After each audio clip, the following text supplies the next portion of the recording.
Hi, everybody. We'll get started in just a minute.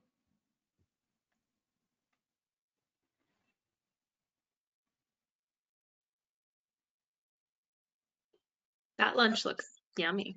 That looks like a school lunch right there. But like a really nice school lunch, not the ones that I remember. Yeah. Yeah. Yes. Better than my lunch. Yeah, mine too. I wonder, Rachel last time made the suggested recipe. So Yeah, I didn't get to it this week. I told them Oh. yesterday I was going to make it, and yeah. I already had food in the house. yeah. We will wait just a couple minutes for everybody to get here, and then we'll get started with our esteemed panelists. Starting with Corinne. Yeah. Great. That's fine. I'll go first because then I can enjoy your presentation, Rusty. I don't have to be shuffling through my notes or anything. And you can eat lunch. Yeah, and fingers crossed we'll get done before the postman comes and throws my dogs into a frenzy.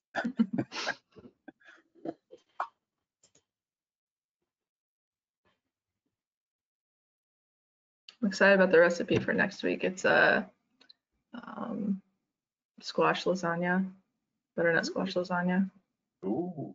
Sounds That good. sounds good. I will make that one.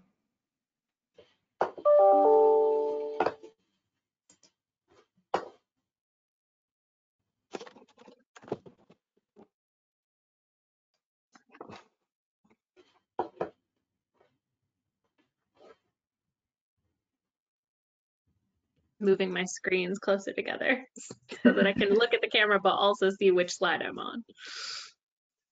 Yeah, I had to ditch the second screen and just come sit with my laptop. That's Yeah. probably a better idea. I just we did it yesterday, like in the run through with the second screen, and I don't want to change up anything today. Yeah. I'll turn that off. Welcome to everyone that's just joined. We're going to get started in a couple minutes. If you want, you can share what you're eating for lunch in the chat. Introduce yourselves.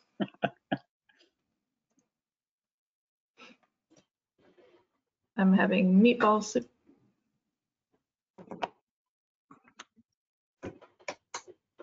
I'm gonna wait to eat until after y'all are watching me on Zoom. Oh, yeah. Not immediately.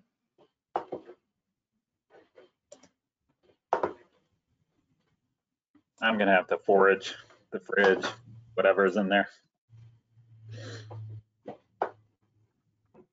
I'm in charge of making what's in the fridge in my house, so Same. not a lot of foraging for me. What are we seeing in the lunches? I'm not able to view the chats. And I Anything don't good? think anybody's said anything yet. Shy lunch eaters today. I get my son's leftovers from the lunch I packed him for school yesterday. Nice. I think I have leftover stir fry if somebody doesn't get to it before I get to it today. I also have someone who may come and take my leftovers, but we made a farro risotto last night with greens and feta, and it was really good. Okay. Nice. Sounds great. You win. That's awesome. All right, Heather, do you want to get started? I am happy to. I'm happy to. Good afternoon by 2 minutes to everyone. Thank you for joining us for our second Lunchtime Bites in the series of 5. And if you are joining us for the first time, then you will have not heard my opening yet. If you are on the second go round, then this will just reinforce what you know, and that's that I'm the director of Birth Share North Carolina, and we're a coalition of nonprofit organizations that are all working for the health of our natural resources that are the very foundation of North Carolina's health and quality of life. And so we're talking about waters that are swimmable and fishable, air quality that is safe for all North Carolinians, land use that supports healthy and sustainable food, access to wildlands that feed our soul and our physical and mental health, which is incredibly important right now. And we are together, we're 28 nonprofit organizations that are based in North Carolina. And we also have national organizations that work on causes that transcend state borders. So two things are critical to the effectiveness of all of these organizations, and that is having people dedicated to their causes and having resources to fuel their programs. Our unique purpose as this coalition is to connect more people with the work of these organizations. And so we do that by partnering with companies like yours to make these connections through engagement programs at your workplace. So again, we're very happy that you're with us today. On the next slide, you'll see the logos of all of the Earthshare North Carolina-based nonprofits.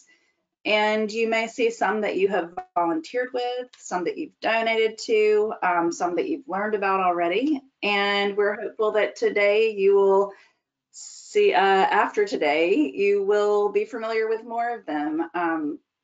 Specifically, we have Corinne Everett-Belch with Sound Rivers here with us today, and Rusty Painter from Conservation Trust for North Carolina.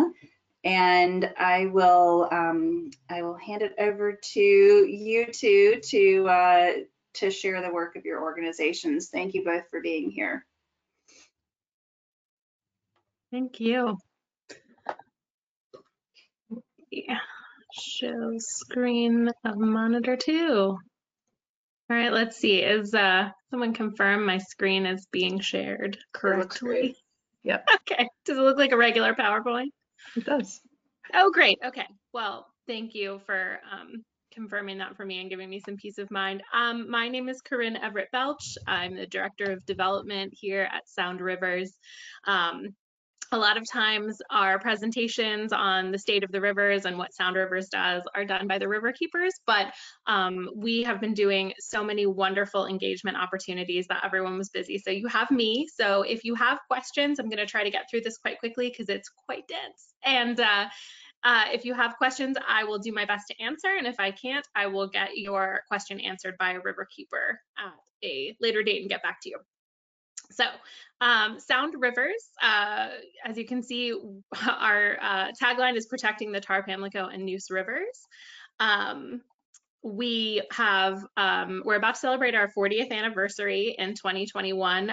We are formerly two of the oldest grassroots environmental organizations in the state of North Carolina that merged together in 2015 to form Sound Rivers, the Neuse Riverkeeper Foundation and the Pamlico Tar River Foundation.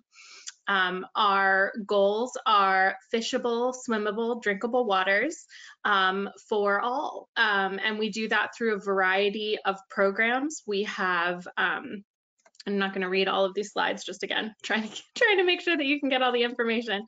But these are some of our goals. As you can see, we work together with communities to stop pollution, protect clean water and laws, and in businesses to make all of our goals possible. So we are an organization that cannot exist without the support of the public, of communities, of industry, and other people who unite with us to protect our waters. And one of the key ways that we protect our waters is through our 3 Riverkeepers at Sound Rivers. We have Jill Howell, our Pamlico Tar Riverkeeper, Katie Hunt, our Lower Neuse Riverkeeper, and Matthew Starr, our Upper Neuse Riverkeeper. They are working with the communities. They are here working for you. So if you have a question through me, or if you want to email them, you can email at info@soundrivers.org. They are working for you and your communities to stop pollution. So if you have a question or a concern, they will investigate it and get back to you. this is just a little explanation of what a riverkeeper is. A lot of people don't know, you know, there are a lot of different visions that you might have of what a riverkeeper is.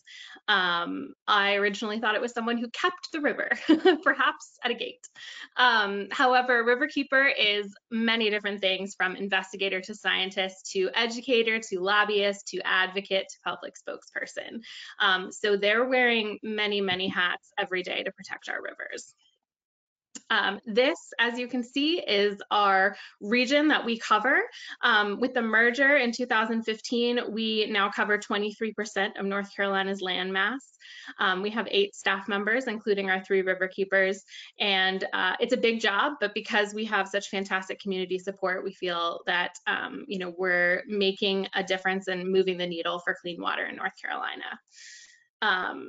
So we're working regularly to protect you and your rivers from threats. Some of the threats to your waterways include nutrient pollution, which we say too much of a good thing here, because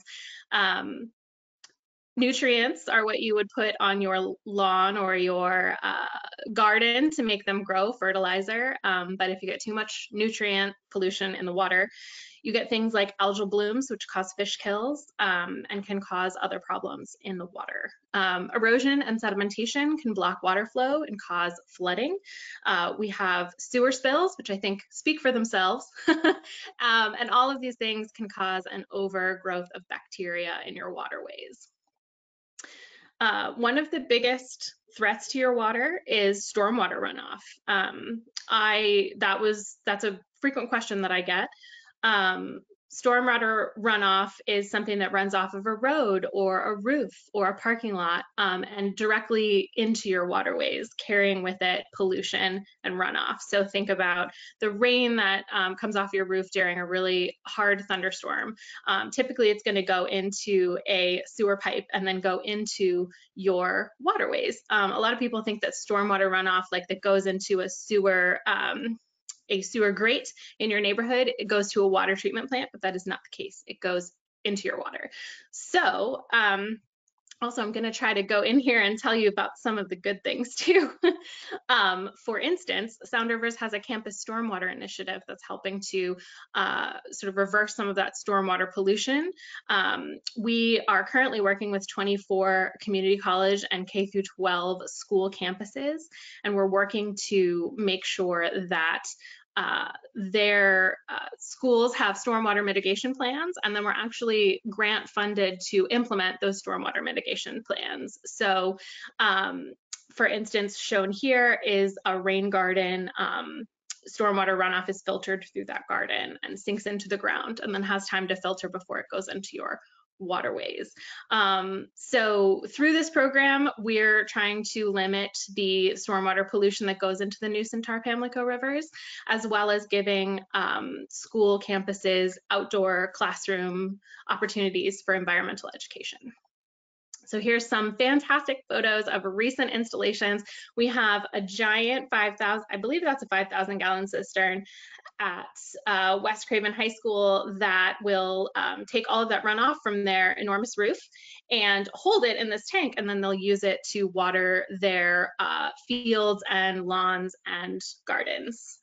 We also have some plantings here in a stormwater retention area, and this is at Beaufort Community College, and it looks much more lovely now, but this is after a recent rain. It was doing what it was supposed to do, which is hold back all of this water. Okay, sanitary sewer overflows. Obviously, this is something that, you know, it's pretty easy to understand why it would be bad for your rivers.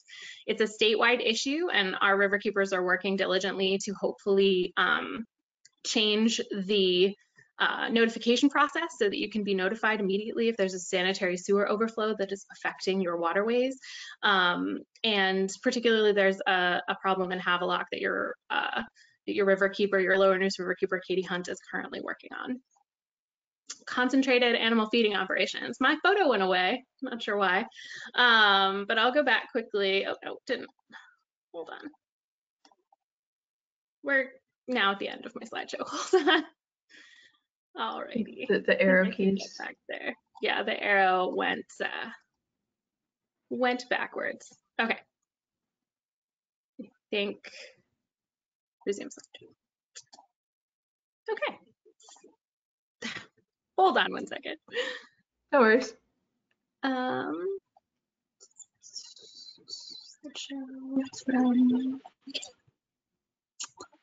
All right. And I know my photo will pop up there in just one second. So while it's popping up there, concentrated animal feeding operations, we actually call them CAFOs, but I like to type that out because if I just say CAFO and you don't know what it is, that would be a hard jumping off point. Concentrated animal feeding operations are part of industrial animal agriculture, and while we all need, animal farms, we all need farming, we all need food. These are extremely large numbers of hogs and poultry in North Carolina that are located in the floodplain a lot of times. And unfortunately, as Katie has written for me here, they have waste management practices that can affect your rivers. They can be easily affected by flooding and hurricanes. And if my photo ever loads, you'll see a photo of a flooded CAFO with the floodwaters overtopping the giant open air cesspool of feces, which can get into the river. Right now, it's used as spray for agricultural fields to get rid of and lower those cesspools to regulated levels. And there are different regulations, but your Riverkeepers are working on making sure that those regulations are enforced and also strengthened if possible. There's my photo. And it's actually just showing you non-flooded CAFO. So this is what they are supposed to look like. And if you have questions, I can certainly send you photos of what they look like when flooded. So a good thing that I want to tell you about is our swim guide, which is weekly water quality monitoring. And I think I'm running out of time, so I'm going to quickly jump through the rest of the stuff. Swim guide monitors your waterways during the summer. Make sure that you as the public know if there are high levels of bacteria in water you might be swimming in. These are our sites. You can visit soundrivers.org/swim guide to learn more. We do that from Memorial Day to Labor Day currently, but we're hoping to expand. Something that you can do for your rivers, even though we're not doing cleanups as a group right now, is our hashtag #RiverCorn cleanup, where you clean up by yourself, but you throw a photo of your trash haul onto Sound Rivers at Sound Rivers NC on Facebook, Twitter, or Instagram with this hashtag, so we can all clean up together even though we're apart. Tour de Tar is another fantastic thing. If you go to soundrivers.org/tour de tar, you can see the recent 10-day paddle down the entire Tar River that your Pamlico Tar Riverkeeper, as well as our environmental projects coordinator did.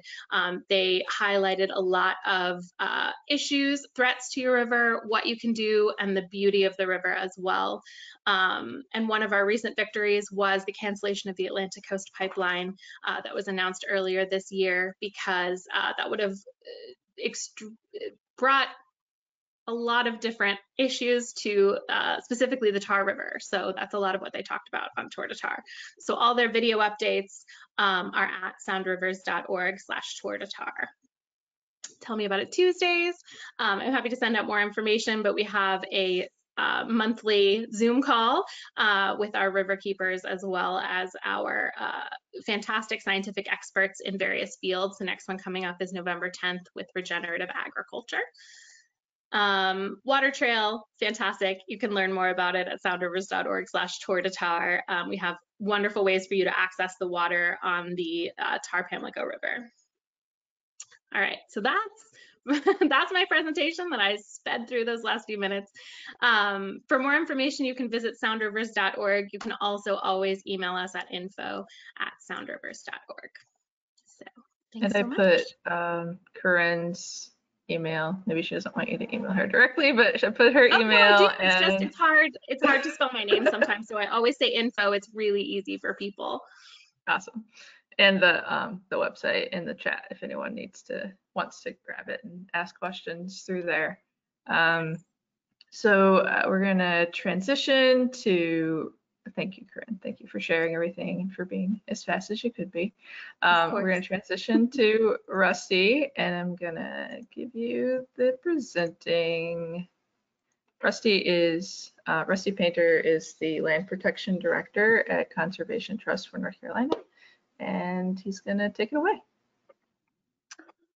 Great, thank you, and thank you for hosting and inviting us. My presentation keeps disappearing here. Let's see if I can get it back. But anyway, Corinne, thank you for the work you do. I can't imagine how nasty our rivers would be without groups like yours. Thank you for the work that Sound Rivers is doing. And as far as my organization, Conservation Trust for North Carolina, we are a statewide conservation group founded in 1991. And again, this is not starting in presentation mode and continues to disappear. I welcome ideas on how to get this going. Can you all see anything on my screen? Yes, we can see your slides. Yeah, Okay, see your slide. I wonder get if you went to slideshow and hit start show. Yeah, Two over from where you are to the left. This is what got hung up on me for me, so that's why. And then hit from beginning. From beginning, yeah. Wow, never done it that way. Learned something new. Great. Well, thank you. Again, I'm Land Protection Director at Conservation Trust of North Carolina. So I serve in the land conservation role here at CTNC, but we do a lot of different things. Again, a quick brief history, founded in 1991. As essentially an incubator for land trusts in North Carolina. At the time, there were only a handful at most. And so we helped to develop this community of what is now about 24 land trusts across the state. We then accepted our first conservation easement protecting property, essentially becoming a land trust in our own right in 1993, and haven't looked back since, but continue to do all the things that we started to do and have since expanded our mission, including things like our 2008 and currently running today, Diversity and Equity and Conservation Internship Program to help diversify the benefits and groups that participate in land conservation and bring youth on board for the future of conservation in North Carolina. We now run an AmeriCorps program out of our office. We founded and began the Youth Conservation Corps, which has now since spun off. And then in 2019, we adopted a new strategic vision emphasizing community, climate, and equity through our work. Guided by the 5 principles listed here on this slide, we really focus now on the 3 priorities of community-led conservation, diversity, equity, and inclusion, and climate solutions. So a lot of text on these slides, and I'm going to go through them very quickly so we have time for questions. But really with the community-led conservation, we want to empower communities and let them drive what we do instead of us coming in and picking great properties and saying these need to be preserved. It's going to be now with the community, more inclusive work, and including some non-traditional partners to really, again, broaden the scope of our work and have it be led by the community itself that's going to benefit from our conservation work. The diversity, equity, and inclusion, very timely, but really we started, like I said, back even before 2008, but it's now particularly important and on the forefront of a lot of people's minds. And what we wanted to do first was acknowledge that land policy has led to a lot of marginalization of people in America in particular. And so we want our work to benefit everyone in North Carolina, regardless of race and socioeconomic status, and help to serve those and support other organizations in their efforts to do the same. Climate solutions, again, trying to get creative and broaden what we used to do, which was just purely ecological climate impacts. And now we've broadened that to the human and community impacts of climate change, including flooding and things like that. So On to the land protection component of things, which again is my role there as land protection director. We have a pretty impressive history over the last 25 years or so that we've been doing active land protection, including protecting over 35,000 acres statewide. We focus our work primarily on the Blue Ridge Parkway out in western North Carolina, the North Carolina section of that, where we have protected both the Asheville municipal watershed that provides drinking water to the city of Asheville, over 17,500 acres. And we have a tight partnership with the National Park Service, which manages the Blue Ridge Parkway. And so we do a lot of land conservation with and for them, having donated 27 properties to the National Park Service and transferred a total of 39, including other partners along the parkway, public agencies like North Carolina Wildlife Resource Commission. Our work is driven by a computer-based model that helps us identify the best of the best properties to pursue. We work in coordination and collaboration with 5 land trusts that also operate along the Blue Ridge Parkway, 5 of those local land trusts, and a couple of national groups as well. And so we all coordinate our conservation efforts and augment our computer-generated priorities with values-driven conservation that we have adopted and cultivated over the years, in particular since our 2019 strategic vision. One example of the community-led conservation initiative and diversity, equity, and inclusion efforts is our project down in Princeville. Princeville is on the Tar River, actually, near Tarboro, and it's the first chartered town incorporated by freed slaves in the United States back in 1885. So a unique and proud history there. The challenge that the residents face there is chronic flooding, and not just the 200-year storms from in the last 17 years, but virtually every hurricane just completely inundates the town. And it's really sad, but they are resilient people and are committed to saving their town, and we are now part of a coalition there to help. So in doing so, we don't want to come into the community and say, here's how you should be doing it. We want to involve the community, bring them along, and in fact, empower them to drive the process.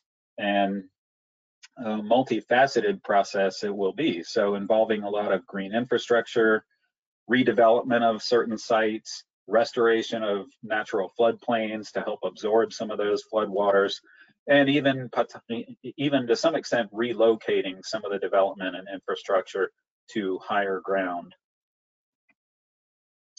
So that was not supposed to be the end of my slides, but apparently it is for now. There we go. That might be as good as I can do. Anyway, my contact information there. I'm sure you'll get it in some way as well. Our executive director, Chris Canfield, is kind of spearheading our Princeville effort, and we are happy to answer any questions. I direct you to our website as well, which I should have put on there, but it's just ctnc.org. So great information there as well, and I'm happy to answer questions. I wanted to make sure that we leave time for both Corinne and myself to field some questions from you all if you have them. Thanks again for your time. Thanks, Rusty. We do have a couple minutes, like literally 2 minutes for questions. If anybody wants to type a question in the question box or the chat, we can field those. If not, I put both of their email addresses in the chat, and you should be able to reach out to them if something comes up. We are recording this presentation. And let's see, I think they're, okay, just Jim Warren says thank you to you both and great job. So you'll be able to access this again on the exact same page that you registered on. I'm making the registration links into the recording links. So that's all central to there. Just give everybody another second if they want to pop a question in. In the meantime, we're going to get this raffle going. I can figure out how to use this program. All right. I have to make myself the presenter again. Cool. Okay.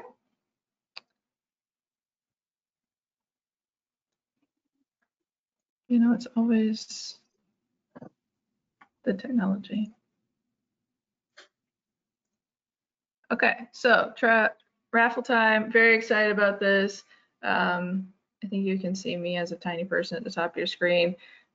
Corinne from Sun Rivers has donated this silicone wine glass, which is great for camping, and other times you might need a glass that's not breakable. And then we have a really cool t-shirt from CTNC. There's also random other stuff from our members, and we're very excited to share them with you. I have one of those websites that like you put all the names in and then it like spins a wheel and it gets you. So let's see what we got here.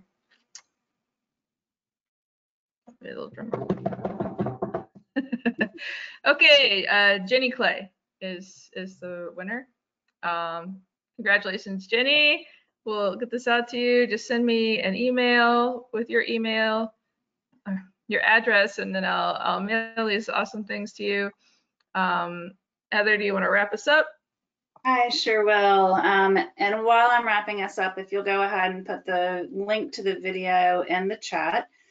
And so we are, again, just so glad that you joined us, and invite you to do one more thing before you go, which is to follow the link that Rachel's putting in the chat right now. And this is a really inspiring video about how Ursher, North Carolina organizations are impacting our environment, and how you can do so as well. So I invite you all to consider investing in the work that you heard about today. Investing in Ursher, North Carolina as a whole means that funds go to the work of these two and all of our organizations. And you can do that if you have an employee giving campaign that's going on right now. You can do that. There's you can donate now through Ursher, North Carolina, and we can distribute those funds to the members. Or if you have the option to give at work and it just happens at any time of year, this is as good a time as any. So thank you so much for your time with us today. Thank you in advance if you do make an investment in this work. And I hope you'll join us again next week. Thank you. Thank you to Rusty and Corinne. Fantastic information. And I've been wanting to check out those Sound River platforms, and really inspired by the story of Princeville. So I look forward to hearing more about that. Thank you both so much. Bye. Thanks, Rusty, for a great presentation. Bye. Enjoy your lunch. All right, we'll see you all next week. Thank you.